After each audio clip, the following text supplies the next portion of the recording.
now for your mental health, the first thing is keep in touch with people. These are the simple tips.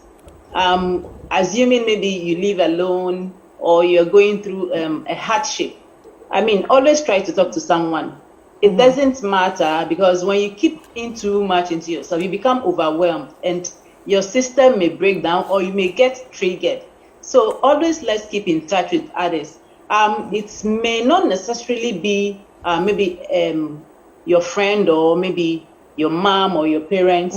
It could be maybe someone you know you can confide in. But always make sure that you talk to someone that you know that maybe it is a secret you are telling the person, you know, it is confidential, because you wouldn't want your matter to be out there and, you know, it would be a gossip. And that itself will be another stress entirely.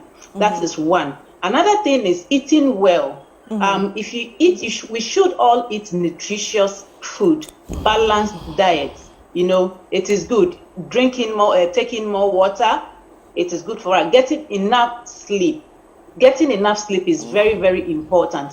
With the way Accra is, or the city, or the urban centers, you leave home maybe at 6 in the morning, you get back late, there's traffic, you at work, there are issues, so you need to sleep well. When you get home, try as much as possible to sleep well. Then I wrote some other thing here. Take a break. Sometimes you get overwhelmed. You may need to maybe just go to maybe a beach, or probably maybe somewhere in Adan here. Going to a beach is not expensive. You can go and sit at a beach, just get maybe a bottle of malt or something, just 5 cedis, and, you know, relax your mind. But above all, we should not forget that it is professional counseling that we always need. I'm not saying that you cannot talk to your pastors or your Meko penny and all that. Right. No. But we should know that at a particular point, there are some issues you should not take to the pastors. You need a clinical psychologist. Right. And if it is more than them, then they will refer you to see a psychiatrist. What we will just implore the government to do is what? Include most of the services on the NHIS, so that the ordinary person is able to what? You know, access seeing a clinical psychologist in any facility at all.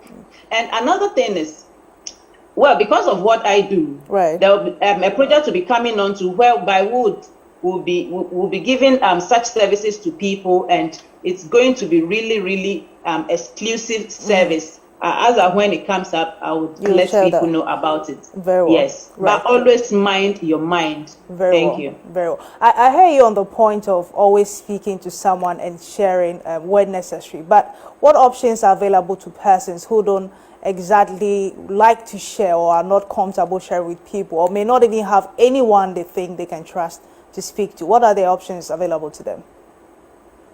Okay, yeah. So you can write down your thoughts. Okay. Like as of when you have maybe an episode or something is going through your mind, it could be maybe you are having suicidal thoughts. You could be writing down whatever is happening to you in a notebook. But then I would still encourage the person or people that are like that to still talk to maybe a doctor. Right. You get it? Because at the end of the day, you still need help. You may not be able to do it alone. So you will still need to talk to somebody. But then you can just be writing down your feelings on maybe in a notebook or a pad, or maybe your diary, so that when you get to the therapist or the clinical psychologist, you know, you could just show them the notes. The notes. It will be good. Yes. Very well. Right.